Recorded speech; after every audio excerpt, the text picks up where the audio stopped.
Developing a heart for God, sabi po dito. Kaya tinatanong ko po kanina kung tumitibok ba ang puso mo kanina. Kasi kung hindi tumitibok, kailangan patibukin mo yan. Kasi kailangan ma-develop yung puso mo pagdating sa Panginoon.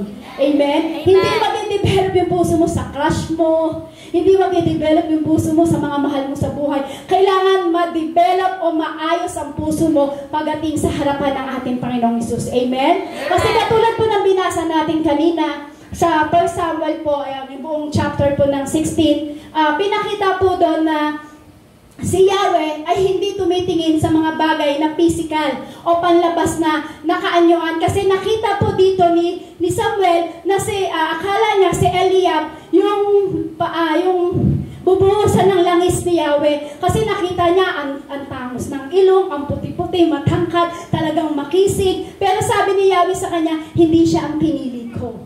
Ibig sabihin po niyan, kasi kailangan, ang puso natin ay kailangan ma-develop sa Lord.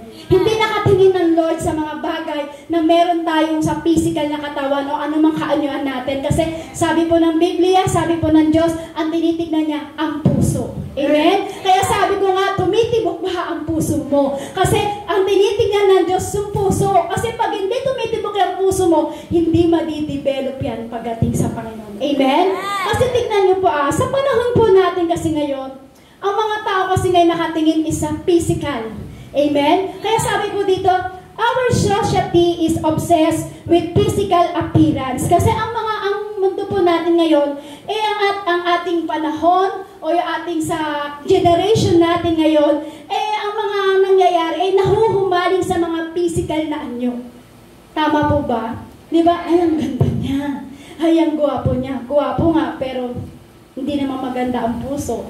Tama po ba? Amen. Sa panahon daw po natin kasi, o sa generation natin ngayon, ang nakatingin lang, ang nahuhumaling daw po ang mga tao sa mga physical na anyo na nangyayaring ang sexy niya, ang gwapo niya, ang ganda niya.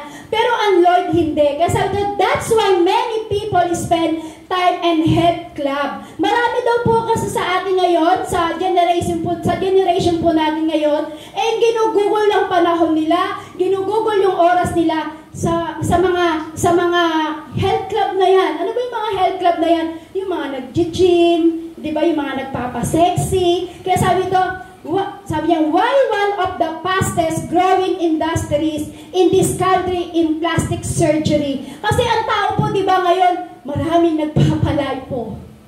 Amen? May nagpalipo na po ba dito? Meron po ba nagpa-botox?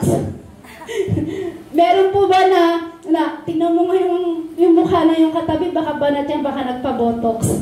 Yan. Kasi sa generation po natin ngayon, dyan na daw po ngayon ang tumatakbo sa mga isip ng mga tao. Kaya kung bakit ang kanilang puso ay nahuhumaling sa mga physical na anyo. Amen? Kasi, di ba, sabi po dyan, nahuhumaling daw po yung mga ating kahit ibang bansa sa pagpapalay po, para sumexy, maging Coca-Cola, amen? Tapos ngayon po, sa panahon po ngayon, nagpapatangos ng ilong. Kasi nakatingin tayo sa physical na katawan. Amen? Minsan po yung mga kilay, tattoo, yung kanilang labi, tattoo na rin po yung lipstick. Alam niyo po ba yun? Yan. Akala natin natural na yung kilay tsaka yung labi, yung pala mga tattoo na. Yan daw po yung nagiging nahuhumaling ang mundo po natin sa mga bagay na mga plastic surgery na yan. Kaya sabi ito, and why people are continually on diet and joining Weight Watchers, sabi po dito. Sabi po dyan, bakit daw po ba yung mga tao, yan, tinamaan ako dito. Sabi ito, patuloy na nagda-diet o sumasali sa mga bagay na yung sinasabing HFM, yung mga papasexy, yung mga nagtutupis. Kasi nga po, nakatingin tayo sa mga bagay na physical. Kumbaga, example ko lang po yan kasi ang tinitignan talaga ng tao is yung physical na katawan. Kung ano yung nakikita. Diba nga po, yan po yung trending kasi. Kaya yan po yung sinample ko. Ang trending po kasi sa panahon lalo po sa mga artista, diba? Nagpapalay po sila, nagpapatanggal sila ng taba-taba. Okay na yung aking malaking tiyan. Tapos diba po, nagpapatangos ng ilong, nagpapa-inject ng glutathione para pumuti, maging tisoy. Okay na po ang Kuya Manggi sa atin. Amen? Ibig sabihin yan, yung totoong Pilipino. anyo na talagang nilikha ng ating Panginoong Hesus. Amen? Yan yung daw po yung tinitignan ng generation natin ngayon, yung mga physical na anyo. Kaya sabi doon, but God has another standard. Sabi po dito, ngunit ang Diyos ay iba ang kanyang pamantayan. Kung ang mga tao, ang kanyang pamantayan nila ay yung makikita nilang gwapo, sexy, matangos ang ilong, maganda yung lips, Jennifer Lopez yung kanilang di ba? Yun daw po yung tinitignan. Pero ang Lord, iba ang pamantayan ng Diyos. Amen? Kaya sabi nga po, di ba, ni Yahweh kay Samuel, dito po sa binasa natin, ang sabi po doon, huwag mong tignan ang kakisigan ni Eliab, hindi siya ang pinili ko. Amen? Kasi tayo daw po sa generation natin, ganun ang nangyayari. Pero ang Diyos, ibahin mo, kapatid. Sabihin mo sa iyong katabi, ibahin mo, kapatid, ang Diyos. Ibahin mo, kapatid, ang Diyos. Amen? Kasi ang Diyos, iba ang pamantayan niya. Hindi niya tinitignan kung ano yung physical na merong sa katawan, kung maganda ka ba, kung sexy ka ba, matangos ba yung ilong mo, maputi ka ba. Hindi tinitignan ng Diyos yan kasi bakit? Siya yung nagliha sa atin eh. Amen? Siya yung nag-create sa atin. Kaya ibig sabihin, kung ano yung kinreate sa atin ng Lord, at yun ang binigay sa atin, yun yung bagay sa atin. Amen? Kasi wala namang pangit sa paningin ng Diyos. Maaari man ang patingin mo sa katabi mo ay pangit, pero sa Lord, maganda yan, gwapo yan. Amen? Ibig sabihin, pag ang paningin natin sa katabi natin o sa paligid natin pangit, may diferensya yung mata natin. Amen? Amen? Kasi sa Lord, hindi pamantayan. Hindi tinitignan ng Lord kung ano yung meron sa ating physical na katawan. Tinitignan ng Lord, puso. Sabihin mo sa iyong sarili, puso. Pusuin mo, kapatid. Pusuin mo, kapatid. Ano ba yung commercial sa GMA? Kapuso. Amen? Kapuso mo ba yun? Yan. Kaya sasabi po doon, kaya tingnan niyo po, ang Diyos po, hindi ito ang pamantayan niya. Kaya sabi po sa 1 Samuel chapter 16 verse 17, sabi po dyan, huwag mong tignan ang kanyang taas at kakisigan, sapagkat hindi siya ang pinili ko. Si Yahweh hindi tumitingin ng katulad ng pagtingin ng tao. Panlabas na anyo ang tinitignan ng tao, ngunit sa puso tumitingin si Yahweh. Ang linaw-linaw po na sinabi ng Biblia, hindi po si Sister Mary ano nagsabi, kundi ang Biblia po. Sabi po dyan, hindi tinitignan ni Yahweh ang mga, sabi po dyan, huwag mong tignan ang kanyang taas at kakisigan, sapagkat hindi siya ang pinili ko. Si Yahweh hindi tumitingin na katulad ng paningin ng tao. Kasi ang paningin ng tao ay sa panlabas lamang. Pero si Yahweh, yung ating Diyos na pinaglilingkuran, ang tinitignan niya ay puso. Amen? Kaya sabi niya, man does not see what the Lord sees, for man sees what is visible, but the Lord sees the heart. Hindi nakikita ng tao ang nakikita ng Panginoon. Amen. Nakikita mo ba ang nakikita ng Diyos?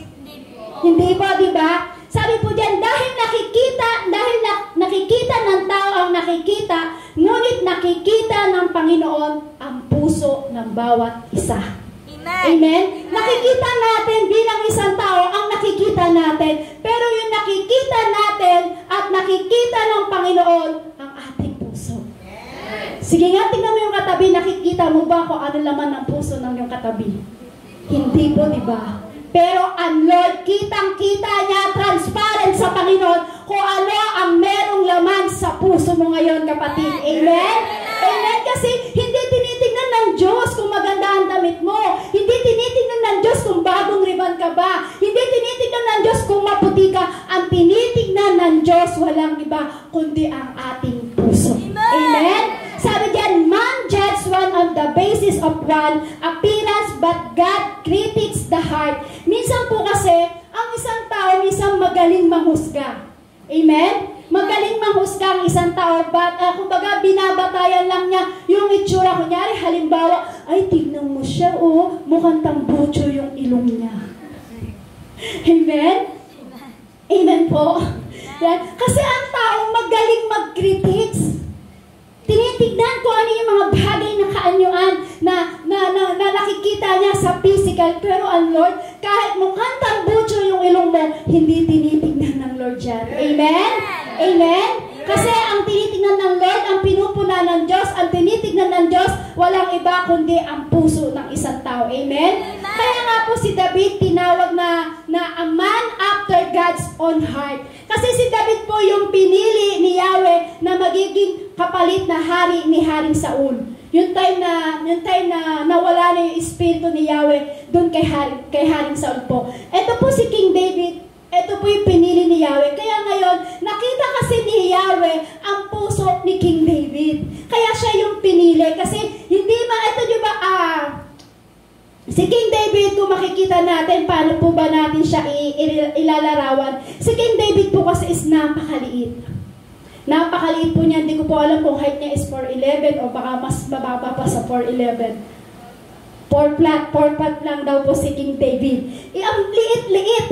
Ang liit niya, hindi naman siya ganun kamacho, pero hindi tinignan ni Yahweh na si King David, pipiliin ko maging hari. Ang liit-liit nito, hindi niya tinignan. Alam niyo po kung anong tinignan ni Yahweh? Walang iba kundi ang puso. Kaya tinawag si King David na a man after God's own heart. Kasi nakita ni Yahweh ang puso ni King David. Kaya sa oras na ito, nakikita ng Diyos ang iyong puso. Amen?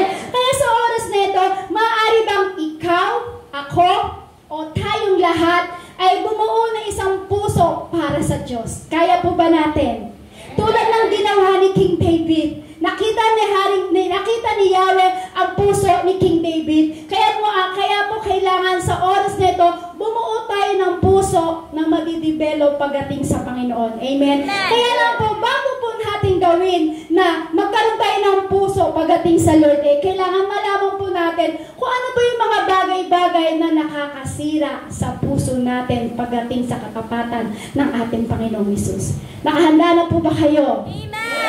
Para malaman po natin, ano ba yung nakakasira sa isang puso ng tao sa harapan ng Diyos? Ano ba yung nakakasira sa puso ng tao sa harapan ng Diyos? Bakit hindi ito nagiging tapat? Yan, isa-isahin po natin yan. Sabi po sa number 1, what will destroy a heart for God? Ano ba yung nakakasira sa puso mo para sa Diyos? Paano ba nasisira ang puso mo sa harapan ng Diyos? Paano po ba natin malalaman yun? Sabi po, di ba, sabi niya, what will destroy a heart for God? Ibig sabihin, ano ba yung kalagayan natin? Ano ba yung bagay na masisira ang puso natin sa harapan ng Diyos? Kasi hindi natin minsan namamalayan ang ating puso sa harapan ng Panginoon ay tayo minsan ay nasisira na. Amen? Nawawala na yung kumbaga yung tibok ng puso mo. Nawawala na yung pagmamahal mo sa Lord. Kaya tingnan niyo po, crack na yung puso. Hawakan mo yung puso mo, crack na ba yung puso ko? O may lamat? Kung may lamat man, kayang-kayang ayusin ng ating Panginoon siya. Amen? Sabi po dyan, our physical heart is positioned by God to provide protection from destructive external forces. Sabi po dyan, ang ating physical na puso po, inilagay ito ng Diyos upang magbigay po sa atin ng proteksyon sa mga bagay na anumang masasama na meron sa mundong ito. Amen? Kasi ang puso, ang mahalaga sa ating Panginoong Hesus. Kaya ngayon, yung puso na nilagay ng Lord sa iyo, hindi mo ba alam, kapatid, pinoprotektahan ng Diyos yan para hindi ito maging tuluyan na masira sa harapan ng ating Panginoong Hesus. Kaya akala natin minsan ang puso natin okay, pero hindi natin alam ang puso pala natin minsan hindi na healthy. Pag unhealthy na ang puso mo sa harapan ng ating Panginoong Hesus, yun yung bagay na nasisira tayo pagdating sa harapan ng Diyos. Amen? Sabi dyan, sabi po dyan, it is susceptible to all kinds of harmful disease and influence that might jeopardize and integrity. Ibig sabihin po niyan, yung kumbaga yung parang nakakasira, yung parang kung ano yung bagay na parang nagiging bahati natin sa ating puso, na kung bakit ito ay nasisira sa harapan ng ating Panginoong Hesus. Kasi pag ang puso natin ay punong-puno ng batik, ay punong-puno ng mga na alam nating makakasira tayo sa harapan, masisira sa puso natin sa harapan ng Diyos, hindi po natin alam, ito po yung mga bagay na influence na nararanasan natin sa generation. Ito yung mga disease, yung parang kumbaga mga bacteria, yung mga sugat, na pwedeng makasira sa harapan natin, sa harapan ng Diyos. Amen? Kasi Alam niyo po, sa panahon ngayon, kumbaga kung may COVID-19, may COVID-19 din po ang ating puso. Nababirusin din. Pag may virus sa puso natin sa harapan ng Diyos, doon tayo natutuluyan na nasisira. Kaya sabi na, di-destroy. Nasisira yung puso natin. Kaya po sinabi nga po, diba, sa Kawikaan, sabi po sa Kawikaan chapter 4 verse 23, ang puso mo'y ingatan, mabuti at alagaan, pagkat iyan ang siyang bukal ng buhay mong tinataglay. Sabi po sa Kawikaan chapter 4 verse 23, ang puso mo'y ingatan, mabuti at alagaan. Kaya sabi ng Lord, ang puso mo ay ingatan mo mabuti at alagaan. Saan? Sa mga bagay na hindi karapat-dapat sa harapan ng ating Panginoong Hesus. Pagkat iyan ang siyang bukal ng buhay mo tinataglay. Ibig sabihin, kapag ang puso mo ay nasisira sa harapan ng Diyos, ibig sabihin, yan yung buhay na tinataglay mo. Pero kapag ang puso mo ay tumitibok-tibok pagdating sa harapan ng Diyos, na healthy sa Panginoon, ibig sabihin, yan yung buhay na tinataglay mo sa harapan ng Diyos. Kaya kapatid, alam natin dapat kung ano ba ang makakasira pagdating sa harapan ng ating Panginoon. Kasi alam niyo po, ang puso ang mahalaga sa Lord. Amen. Hindi ang ating talento, hindi ang kayamanan mo, hindi yung itsura mo, hindi ko anong meron ka sa mundong ito. Ang mahalaga sa Diyos, ang tinitingnan ng Diyos sa iyo, kapatid, walang iba kundi ang puso. Kahit matalino ka, wala sa Diyos yun. Kahit magaling ka, wala sa Diyos yun. Kahit sabihin mo nakapagtapos ka ng maraming mga, sabihin nating magagandang kurso, o nakapasok ka sa magandang mga kumpanya, wala sa Diyos yung kapatid. Ang pinakamahalaga sa Diyos, ang kailangan ingatan mo sa harapan ng Diyos, walang iba kundi ang puso mo, kapatid. Kasi kapag ang puso ang nasira sa harapan ng Diyos, ibig sabihin yan ang tinataglay ng buhay mo, kapatid. Amen. Kaya mahalaga po ang puso ng isang tao sa harapan ng Diyos. Kaya sabi nga po dyan, pagkat ang puso kailangan ingatan at alagaan. Amen? Dapat po ito, patuloy po natin pinoprotektahan. Kasi ang puso po talaga ang unang-unang mahalaga sa ating Panginoon. Kaya dapat patuloy po natin itong pinoprotektahan. Pag alam mo na parang merong konting outs, huwag mo nang tuluyan na ma-outs pa. Kailangan protektahan mo yan para at least hindi yan masira sa harapan ng ating Panginoong Hesus. Amen? Kasi alam niyo po, marami po kasi sa panahon ngayon na nasisira ang ating puso sa harapan ng Diyos. Kaya dapat, dahil mahalaga sa Lord ang puso, dapat itinatakwil natin anumang puwersa na meron na pwedeng sirain ang puso mo sa harapan ng Diyos. Halimbawa, kung alam mo ang puso mo ay nawawala na ang katapatan mo sa harapan ng Diyos, itakwil mo yun. Palayasin mo kung hindi ka nagiging tapat na sa Lord. Itakwil mo yun kasi masisira talaga yung tinataglay nating buhay. Amen? Kaya dapat, yung anumang pwesa, dapat takwil natin yun. Kasi yan ang makakasira sa iyo, kapatid. Kaya ang sabi ng Lord, mahalaga sa akin ang puso. Hindi ang physical na anyo, kundi ang puso ang mahalaga sa akin, sabi ng Lord. Ano po ba yung mga panilang pwersa na yun? Ano ba yung mga pwersa, o ano ba yung mga bakterya, o ano ba yung mga virus na yan na makakasira para sa harapan ng ating Panginoong Hesus ang ating puso? Magbibigay po ako ng 5 sa mga bagay nito para malaman natin itong 5 na ito, na halimbawa na ito yung makakasira, ito yung makakadestroy sa puso mo sa harapan ng ating Panginoong Hesus. Kaya sabi ng Lord, ingatan mo at alagaan mo ang puso mo. Kasi bakit? Sa mundong kinagagalawan natin ngayon, meron mga panirang puwersa para mawala ang katapatan mo sa harapan ng Diyos, para mawasak ang katapatan mo sa Lord, para yung puso mo ay masira sa harapan ng Diyos. Amen? Kaya pinapalalahanan tayo ng ating Panginoong Hesus. Sabi po sa Kawikaan chapter 4 verse 23 ulit po, sabi po doon, ang puso mo ay ingatang mabuti at alagaan, pagkat iyan ang siyang bukal ng buhay mo tinataglay. Kasi pag di mo inalagaan yan at di mo iningatan yan, madidestroy talaga ang puso mo pagdating sa harapan ng Diyos. Amen?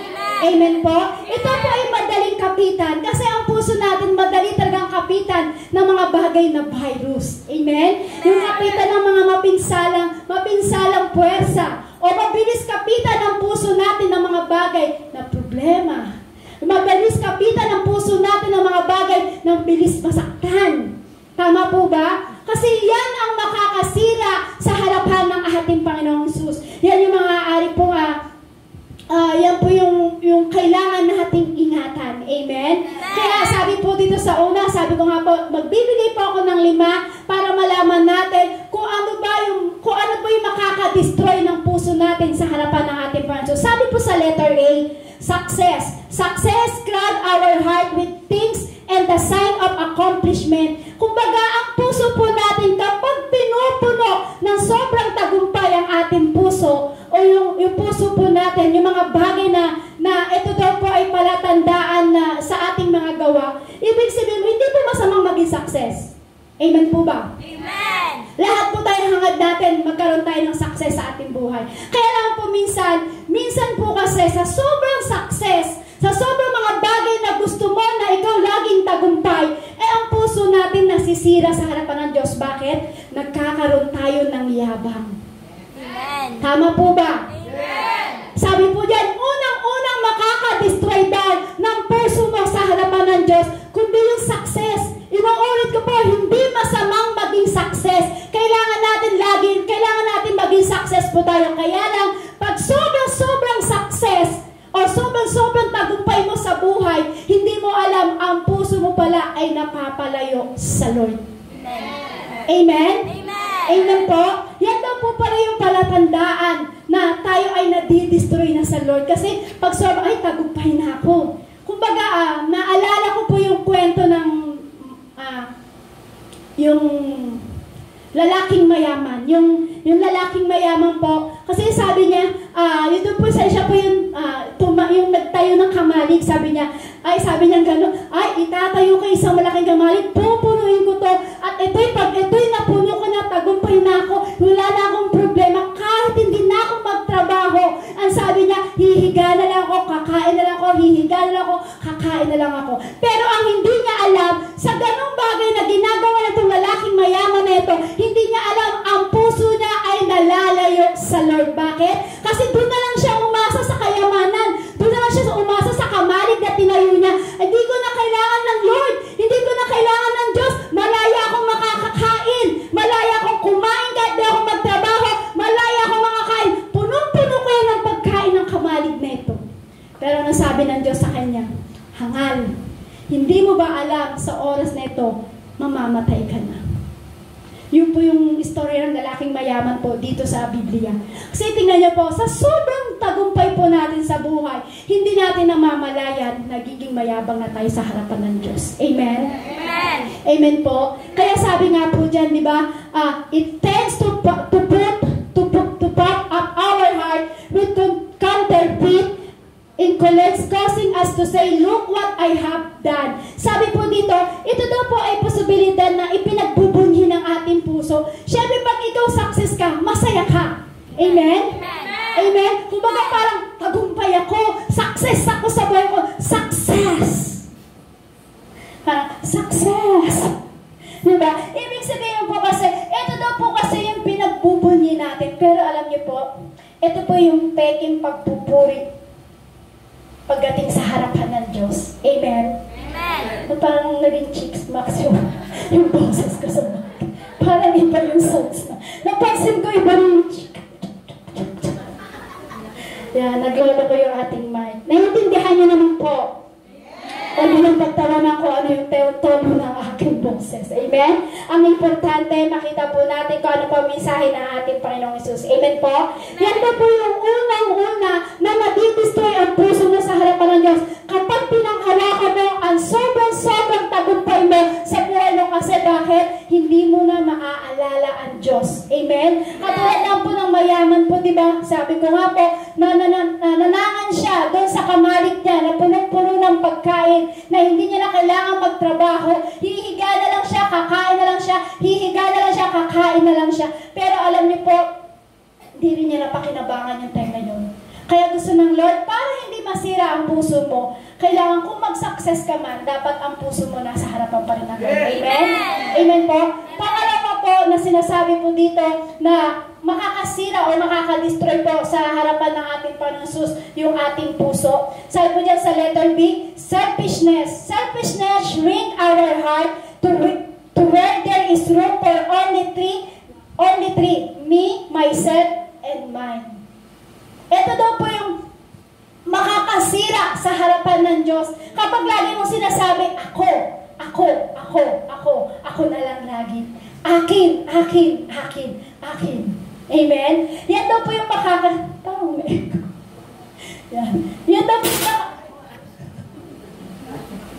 Yan daw po yung makakasira sa harapan ng puso ng ating Panginoong Hesus, sa harapan po ng ating Panginoong Hesus. Kasi tingnan niyo po, kapag ang sarili po natin ay makasarili, ibig sabihin niya, sira na ang katapatan mo sa harapan ng ating Panginoong Hesus. Sira na yung katapatan ng puso mo pagdating sa harapan ng ating Panginoong Hesus. Pag sinabi na yung me, mine, myself, me, mine, myself, ako, akin, ako na lang.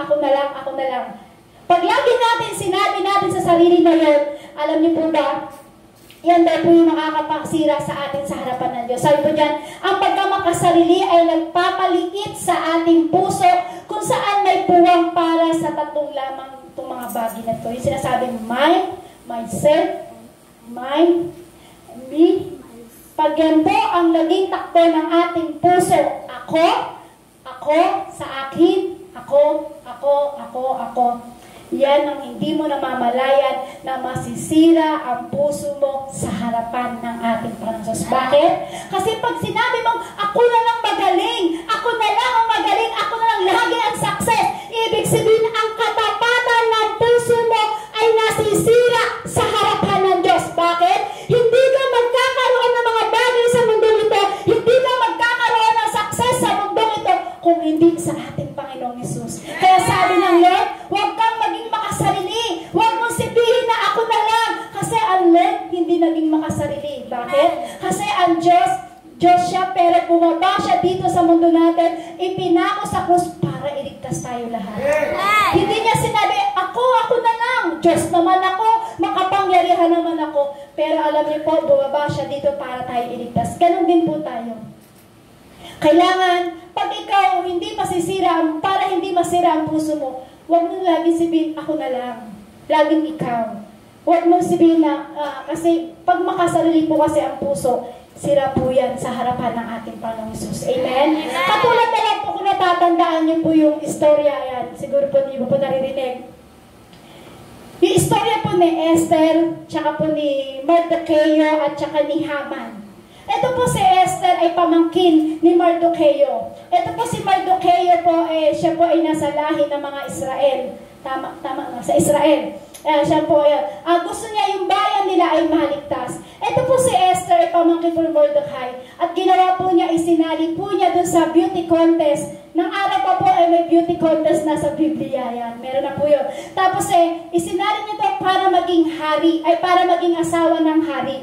Ngayon po nangyari po yun lahat na sa katuparan ni Mordecai at saka ni Esther po yun. Naging asawa po ng hari si Esther. At ito po ang nangyari. Ito po si Haman, dahil gusto niya makasarili siya. Kasi meron ginawa si Mordecai na mga bagay na pagdating sa harapan ng hari ay napakaganda. Sa paningin ng hari ay napakaganda.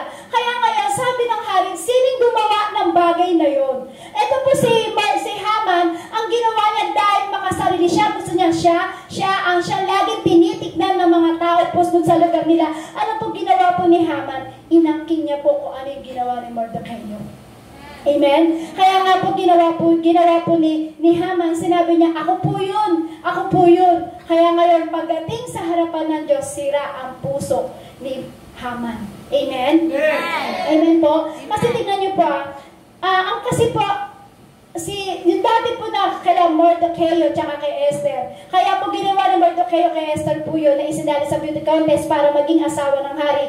Kasi ang kanilang bayan ay nakalagay sa kapahamakan.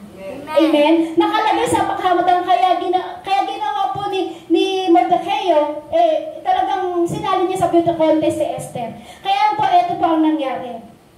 Dahil sa ambisyon ni Haman, na siya yung talagang tignan o tingalain ng mga tao, at putungan ng corona. Kasi may promise po kasi ang hari. Ang promise po kasi ng hari, kung sino man po yung nakagawa na yun, yung singsing kasi, yung singsing ng hari, ibibigay niya at pasosot niya dun sa tao yun. Dahil ito si Haman, naging makasarili. Naging masyado siyang ambisyon. Naging parang gusto niya siya yung tinitingala, siya yung kikilalanin. Kasi ang gagawin po doon, ilalakad po sa lugar nila yun, yung tao na pararangalan ng hari. Eto si Haman, ang gusto niya kasi, siya lang yung pinaparangalan. Kaya ngayon, naging selfish to si Haman. Kaya ang puso ni Haman ay sira sa harapan ng Diyos. Amen? Sabi nga po dito,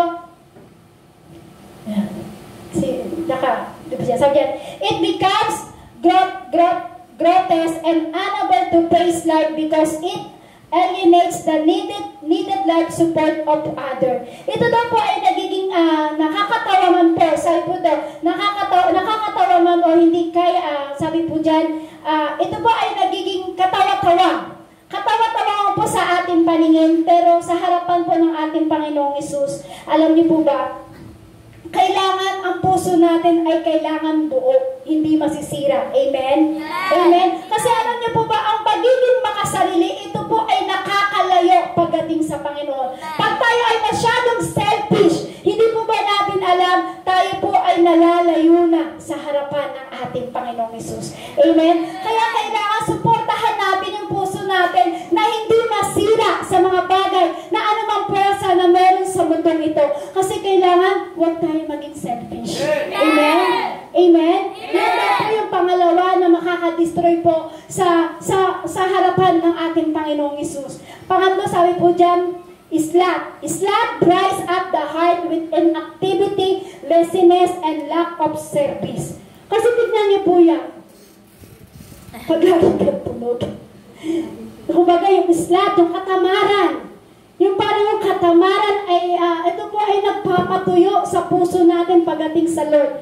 Pag tamad na tamad ka na, kaya sabi ko nga po kanina, huwag tayong maging tamad sa pag-worship sa Lord. Kaya kanina pinag-worship ko po kayo. Kasi tingnan niyo po yung islat na yan yung number 1 na pwedeng patayin at sirain ng puso mo sa harapan ng Diyos.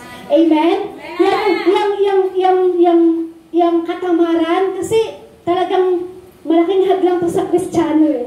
Kasi natatandaan ko dati, nang bago pa po ako maging Kristiyano, tamad na tamad ako, lalo na kasi doon po sa dating church po namin po doon sa Manila, 2 service. May morning and hapon po. Meron pong gawain po doon ng panggabi at meron gawain po ng umaga.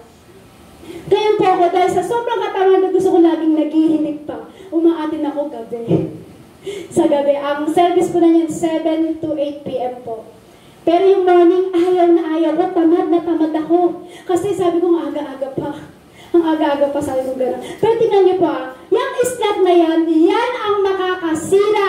Yan yung puso mo. Kapag ang sarili mo, ang puso mo ay nagiging tamad sa harapan ng ating Panginoong Hesus, matutuyo yan, kapatid. Amen? Amen? Ang katamaran ay nagpapatuyo sa puso ng kawalan ng aktibidad sa ating buhay. Amen? Kasi tingnan, kapag tamad ka kasi, nawawala yung servisyo mo pagdating sa Lord. Halimbawa na lang pag ganito. Pag tayo po ay naging islat, tayo po ay naging tamad, pwede nating sabihin na ayoko muna mag-church kasi ang init-init.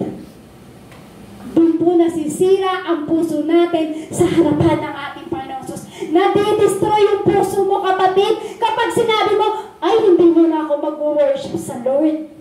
Ay sa next Sunday na ako aattend. Dahil sa islat na yan, dahil sa katamaran na yan, dahil sa laziness na yan, doon nagiging lack of service tayo pagdating sa Panginoon. Hindi na siya kayang paglingkuran. Dahil tamad ka na, ayaw mo nang maglingkod. Dahil tamad ka na, dahil sa laziness na yan, ayaw mo nang paglingkuran ng ating Panginoong Hesus. Yan ang makakasira sa puso mo sa harapan ng ating Panginoong Hesus. Kaya sabi nga po ng Lord, kaya diba sa Kawikaan, sabi niya, ang puso mo ingatan at alagaan sapagkat yan ang buhay mo tinataglay. Kapag tayo po ay laging tamad sa harapan ng ating Panginoong Hesus, sira na ang ating puso pagdating sa harapan harapan ng Diyos. Amen. Sabi ng Lord, ang puso mo ingatan at alagaan. Pagkat yan ang buhay mo tinataglay. Kapag ang puso natin ay laging tamad sa Panginoon, yan ang magiging taglay ng buhay mo. Pati pagpapala magiging tamad sa pagpunta sa iyong tahanan. Pati ang pagpapala, lalayo yan sa iyo. Magiging tamad din yan para puntahan ka. Kaya ngayon iba, di ba, bumibili ng pampaswerte para lahat ng pagpapala doon ay pumasok sa kanila. Pero ang hindi nila alam kung anong susi po doon, ilapit mo lamang ang puso mo sa Lord. Huwag mong hayaang masira ang puso mo sa harapan ng ating Panginoong Hesus. Amen po? Amen. Sabi po dyan, the heart is like love. It functions to maximum capacity as the pan-out service to other. Sabi po dyan, ang puso daw po ay tulad ng pag-ibig. Ito ay gumagana sa pinakamataas sa kapasidad ng ating buhay habang ito ay nagpapalabas po ng mga bagay na activities natin pagdating sa Lord. Amen po? Kasi kailangan hindi tayo maging tamad sa Lord. Ayun pala yun, sister. Kaya pala nasisira ang puso natin sa harapan ng Diyos. Kaya pala nadidestroy ang heart natin sa harapan ng Diyos pag tayo pala ay nagiging tamad. Nakita niyo po yan? Ayaw niya pang bumangon. Ginigising na siya ng Lord, pero ayaw niya pang bumangon. Gusto niya, lagi siyang tulog. Yan yung nakaka-destroy pagdating sa harapan ng Diyos. Sabi po sa Kawikaan, chapter 19, verse 15, katamaran ay nagbabaon sa mahimbing na pagkakatulog at ang tamad na kaluluwa ay magugutom. Pakibasa nga po ng malakas. Katamaran ay nagbabaon sa mahimbing na pagkakatulog at ang tamad na kaluluwa ay magugutom. Sabi nila, ang katamaran nagbabaon sa mahimbing na pagkatulog at tamad na kaluluwa ay magugutom. Pakibasa po ng malakas. Kawikaan, chapter 19, verse 15. Ang babayan sa mahimbing na pagkakatulog at ang tamad na kaluluwa ay magugutom. Ibig sabihin po niya, kapag ang katamaran pala ay nasa katawan natin, mababaon ka sa mahimbing na pagkakatulog, kapatid, at ang tamad na kaluluwa ay magugutom. Kapag tamad ang kaluluwa mo na magpuri sa Lord, tamad ang kaluluwa mo na mag-service sa Lord, magugutom ang espiritu mo, kapatid. Amen? Bakit kasi magugutom ang ating espiritu, ang kaluluwa natin ay magugutom? Ganito po yun. Di ba pag tayo pa ay nagugutom, ano ginagawa po natin? Ano po yung kinakain natin? Anong pagkain? Anong kanin? Anong ulam? Lechon talaga, lechon na. Bili tayo mamaya doon. Natingnan niyo po kasi ganito po yan. Pag tayo nagugutom, syempre pinapakain natin yung physical na katawan natin. Amen? Kasi kailangan mapusog tayo kasi pag hindi mo pinakain yung physical na katawan mo, mahihilo ka. Amen? Mahihimatay ka sa gutom. Mamumutla ka sa gutom. Hindi ka makakapagpuri sa Panginoon. Amen? Pero tingnan niyo po, sabi dyan, ang katamaran ay nagbabaon sa mahimbing na pagkakatulog at ang tamad na kaluluwa ay magugutom. Alam niyo po ba, nakakasira sa harapan ng ating Panginoong Hesus kapag ang puso mo, ang espiritu mo ay hindi mo pinapakain ng salita ng ating Panginoong Hesus. Amen. Kaya kung ating katawan, physical na katawan, ay pinapakain po natin ng mga pagkain na masasarap. Sabi niyo nga po kanina, ay lechon. Ngayon naman po, ang ating kaluluwa para hindi magutom, huwag mong katamaran na makinig ng salita ng Diyos. Dapat lagi mong pinapakain ng espiritu mo ng salita ng Diyos para hindi magutom. Diba? Simple lang po yung example natin. Kapag ang katawan natin, ang tiyan natin, nagko-krok-krok-krok na, nagugutom ka na. Siyempre, maghahanap ka na ng tinapay ni Martos. Naghahanap ka na, ay, para mabusog na ako. Siyempre, para mawala, maibsan yung gutom mo. Amen?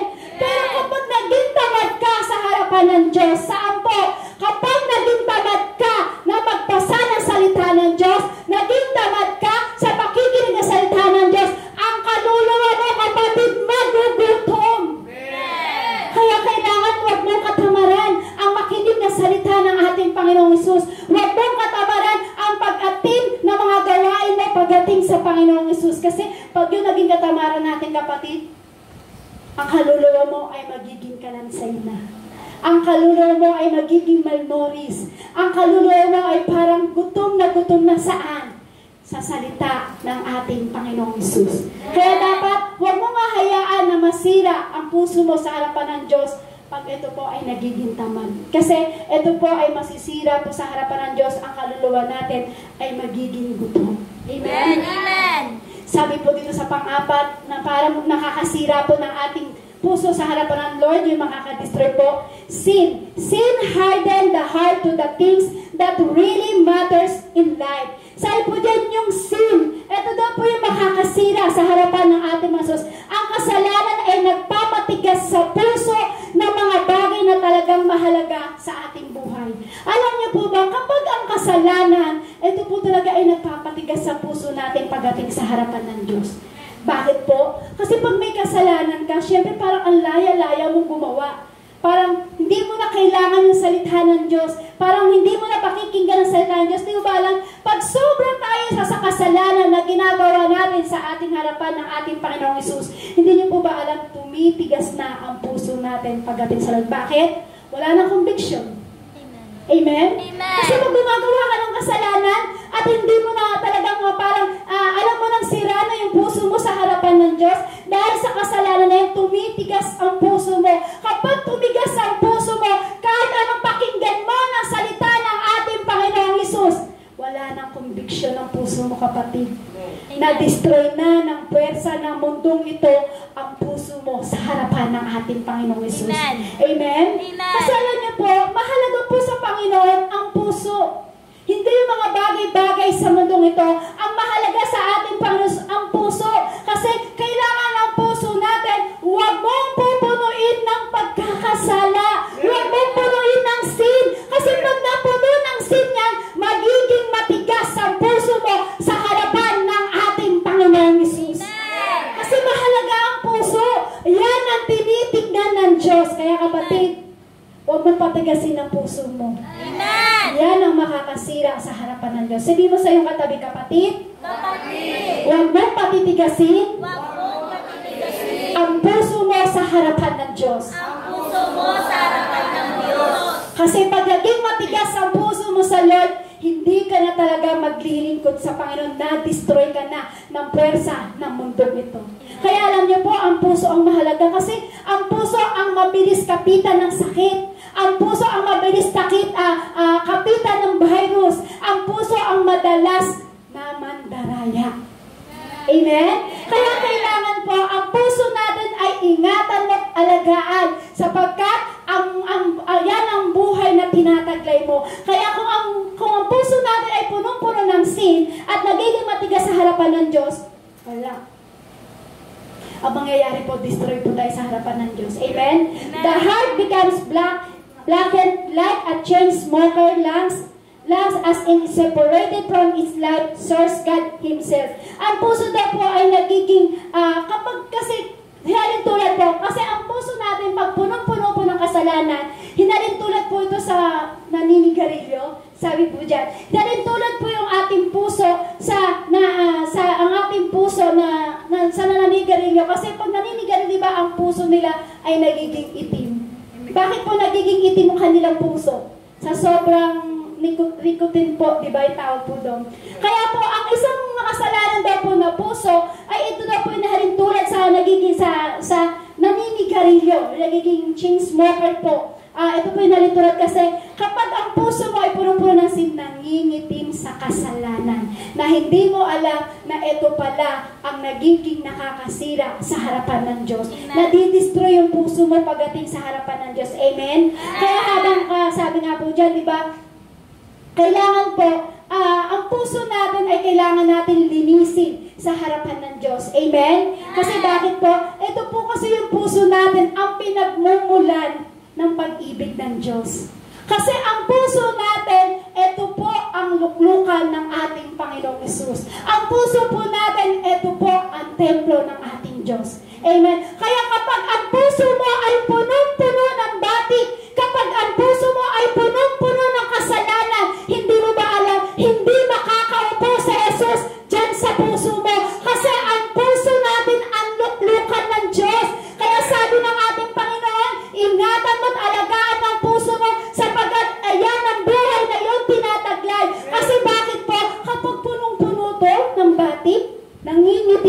sobrang nicotine. Ano ba yung nicotine na yun? Yung mga bagay na puwersa sa mundong ito na pwedeng makawasak ng puso mo sa harapan ng Diyos. Alam niyo po ba? Mahihiwalay po tayo sa Lord. Amen. Amen? Amen. Kasi ito yung pinagmumulhan. Ito yung daluyan ng salita ng Diyos. Ito yung luklukan ng ating Panginoong Hesus. Kasi ang puso ang unang-unang niluluklukan ng ating Diyos. Kaya kapag ang puso natin ay punong-puno ng pagkakasala, hindi po siya makakapasok. Bakit? Kaya sabi ko nga po, diba, naalala niyo po ng last Sunday po, ng preaching ko po, diba? Sabi po natin, diba, kung punong-puno ng galit ang puso mo at punong-puno ng sama ng loob ng puso mo, baklasin mo yan. Kasi bakit po? Kasi pag punong-puno yan ng batik, punong-puno ng galit yan, hindi makakaupo si Jesus sa ating puso. Amen? Kasi puso yung unang tinitignan niya. Kaya sabi po sa Romans chapter 6 verse 23, sapagkat kamatayan ang kabayaran ng kasalanan, ngunit ang walang bayad na kaloob ng Diyos ay buhay na walang hanggan sa pamamagitan ni Kristo Jesus na ating Panginoong Hesus. Sapagkat sabi po dyan, kapag tayo nagkakasala po, sabi po dyan, sapagkat kamatayan ang kabayaran ng kasalanan, ngunit ang walang bayad na kaloob ng Diyos ay buhay na walang hanggan. Kasi tingnan niyo po kapag tayo po ay punong-puno ng kasalanan, ang kabayaran po ng ating kasalanan, alam niyo po ba, kamatayan. Saan po bang kamatayan? Kamatayan pagdating sa spiritual. Amen? Hindi kamatayan sa physical kamatayan pagdating sa spiritual. Kaya sabi po diyan, sapagkat kamatay ng kabayaran ng kasalanan, ngunit ang walang bayad na kaloob ng Diyos ay buhay na walang hanggan sa pamamagitan ni Kristo Jesus ng ating Panginoon. Sabi po diyan, kasi kailangan ang puso natin ay malinis para hindi ma-destroy. Amen? Yan daw po pala, pag may kasalanan po tayo, ang puso natin ay nadidestroy sa harapan ng Lord. Panglima po na tayo po ay nadidestroy ang puso natin sa harapan ng Diyos. Stress. Marami po bang stress? Amen.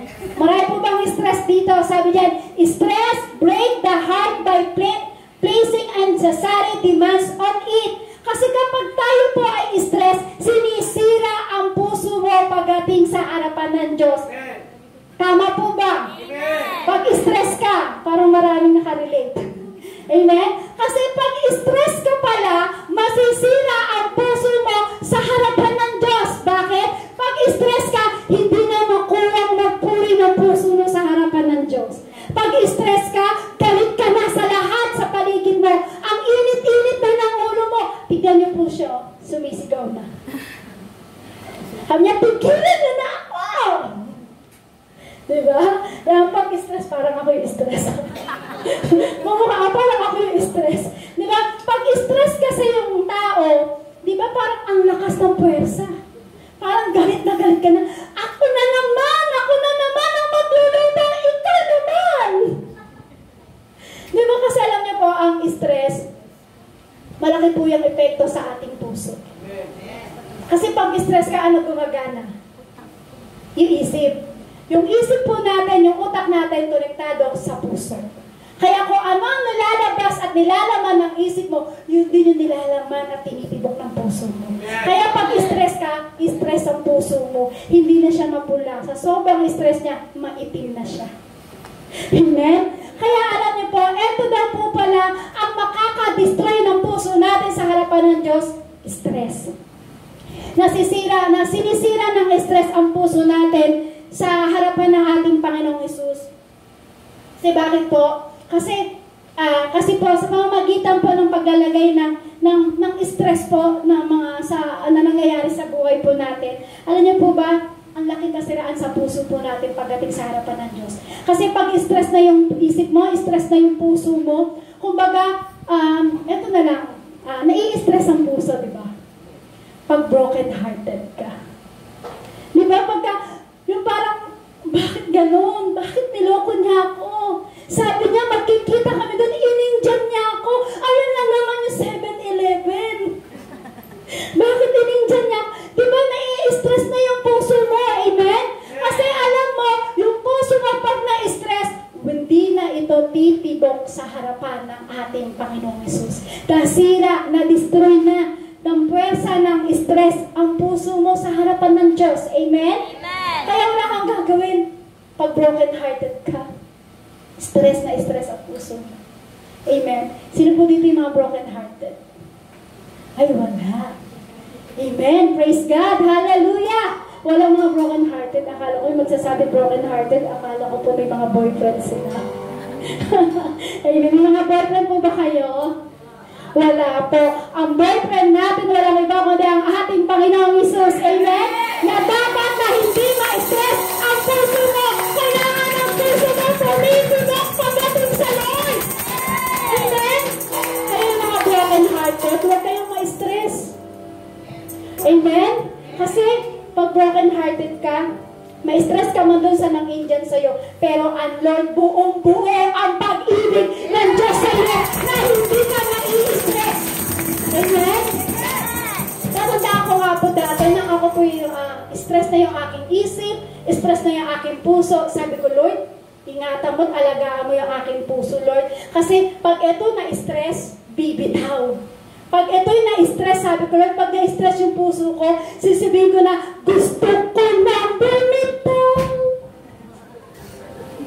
Pag na-stress ang puso mo sa harapan ng Diyos, sasabihin mo na lang, gusto ko na bumitaw. Amen? Kaya kapatid, kung ayaw mong ma-destroy ang puso mo sa harapan ng Diyos, huwag mong i-stressin ang puso mo. Ang gawin mo, patigutin mo ng todo sa harapan ng ating Panginoong Hesus. Amen? Dapat tumitigis yan. Hindi na i-stress yan. Kasi pag na-stress ang puso mo, destroy sa harapan ng ating Panginoong Hesus. Amen? Nakikipag-usap nga ba ako sa Lord yung time na stress na po ako. May dumating kasi ng pagsubok, sobra na sakit, na talagang parang sinaksak yung puso ko. Pero alam niyo po, sabi ko sa Lord, Lord, ingatan mo ang puso ko. Alagaan mo to sapagat, Lord, sabi ko, ito yung buhay na tinataglay ko. Kaya kapag ito ay nawala, sabi ko, Lord, at hindi na ito tumibok, Lord, lahat wala na, sabi ko sa Panginoon. Kaya sabi ko, Lord, ingatan mo, Lord. Huwag mo akong pa-stressin, sabi ko sa Lord. Lord, bigyan mo ako ng peace. Bigyan mo ako ng kapayapaan. Yun yung sinabi ko sa Lord. Kasi sabi ko, parang ang Lord po kasi, pag ako pinakikipag-usap sa Lord, para lang po akong magkaibigan lang kami. Kaya parang, kung ano yung nararamdaman ng puso ko, sinasabi ko po sa Lord. Ganito po yun. Kaya sabi ko sa Lord, Lord, alagaan mo yung puso ko. At ingatan mo kasi ito yung buhay na tinataglay ko para ako ay makapaglingkod sa'yo. Sabi ko, Lord, kung ako ay mai-stress, bibitaw yung puso ko. Tamang-tama, narinig ko sa kapitbahay namin yung kanta na nagbibidyo ako kasi sinasabi nila, gusto ko na bumitaw! Bumitaw! Taw! Taw! Sabi ko, Lord, ayokong bumitaw! Ang sabi ko sa Lord, Lord, gusto kong kumapit! Kumapit! Kumapit! Sa iyo, Panginoong Hesus! Lord, hindi ako bibitaw! Kahit stress na stress ang puso mo! Kumapit pa rin ako sa iyo! Kapatid, dapat pag-stress wala ang puso mo. Huwag mong sisibihin, Lord, gusto ko nang bumitaw. Gusto ko nang lumayo. Dapat pala ang sasabihin mo, Lord, lalapit ako sa iyo. Kakapit ako sa iyo. Lalapit ako sa iyo. Kakapit ako sa iyo. Yun pala ang dapat. Amen? The heart trouble and the pressure. Ang puso daw po ay gumugulo sa mga presa, na mga pressure natin sa buhay. Amen? Kung bagay yung mga tumataas yung presyon. Yan. Yan daw po yung puso natin, gumuguho daw po ito. Amen? It pays and recognize the power that has been made available to prevent anxiety. Nabigo, ito pong puso po natin, sa sobrang anxiety po, di ba, parang bumibigay na. Nai-stress na. Amen? Amen po? Kasi kailangan itong anxiety, makilala po natin ito kung ano yung kapangyarihan niya para tayo po ay mabalisa. Kailangan iwasan natin ang mabalisa. Kailangan hindi ka ma-anxiety. Tignan mo siya, hindi niya alam kung ano yung sinisigaw niya. Amen? Kaya kailangan malaman mo kung ano yung mga bagay na yun. Kaya diba yung lima, ano po yung unang-una? Yung makaka-destroy sa puso mo sa harapan ng Diyos? Unang-una, success. Pangalawa, makasarili. Pangatlo, islat, katamaran. Pang-apat, sin, kasalanan. Panglima, yan daw po pala yung mga bagay na makaka-destroy ng puso mo sa harapan ng Diyos. Ngayon naman daw po, sabi po sa number 2, how to develop a heart for God.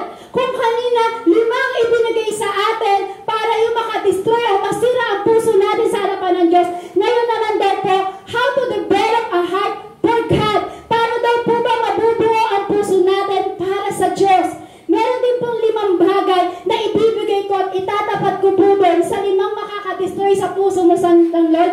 Ngayon naman, meron naman pong 5 din na itatapat natin para mabuo ang puso mo sa harapan ng ating Panginoong Hesus. Handa na po ba kayong malaman?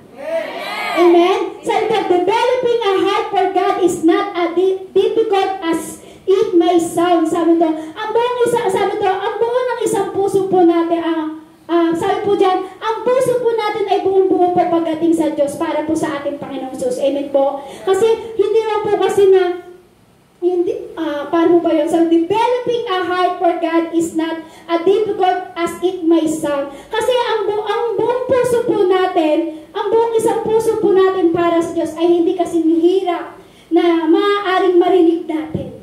Amen? Kasi kapag buo ang puso mo sa Lord, mabilis mong maririnig ang tinig ng ating Panginoong Hesus. Kapag nade-develop yung puso mo sa harapan ng Diyos, mabilis mong naririnig ang tinig ng ating Panginoong Hesus. Amen? We must develop those qualities that are worth having in our lives. Dapat natin paunlarin o ang ating katangian, dapat nararapat na taglayin natin yung buhay na binigay sa atin ng Panginoong Hesus. Amen po? So po, each of these steps is an antidote, a cure, or remedy to the disease we have just discussed. Sabi po dyan, ang bawang hakbang na ito ay kung ano po yung mga bagay na pwede natin gawin panlunas, yung mga panlunas sa mga sakit na nararanasan natin sa ating buhay, dapat natin pag-usapan po ito. Sabi dyan, based on David's life, they provide the necessary ingredients for developing a heart for God. Kasi nakita ni Yahweh na na-develop ang puso niya, may ingredients. Si King David na nakita ng ating Panginoong Hesus kung bakit na ang kanyang puso ay nakita ng Diyos na merong sangkap yung puso ni King David na buong-buo pagdating sa harapan ng ating Panginoong Hesus. Kailangan makita natin itong mga lunas na ito. Amen? Yung lunas na kung bakit dapat kailangan ma-develop yung puso mo sa harapan ng Diyos. Kaya si King David, tinawag po niya na a man God's own after heart. Sabi po doon. Kasi nakita niya ang puso ni King David. Kung ang una, 5 na nakaka-destroy ng puso mo sa harapan ng Diyos. Ngayon, magbibigay din po ako ng 5 na para ma-develop ang puso mo sa harapan ng ating Panginoong Hesus. Sabi po una, sabi po niya sa letter A, sabi po, be humble in spite of success. Maging magpakumbaba sa kabila ng tagumpay. Di ba? Nang una yung tagumpay na yon ay nakakasira, nakakadestroy sa harapan ng Diyos. Ngayon, sabi po dyan, be humble in spite of success. Maging magpakumbaba ka kahit punong-puno ka ng tagumpay sa buhay mo. Bakit? Kasi nadidevelop yung puso mo sa harapan ng Diyos na kahit punong-puno ka ng success. Di ba po? Ano po ang nangyayari? Kailangan humbleness pagdating sa Lord. Amen?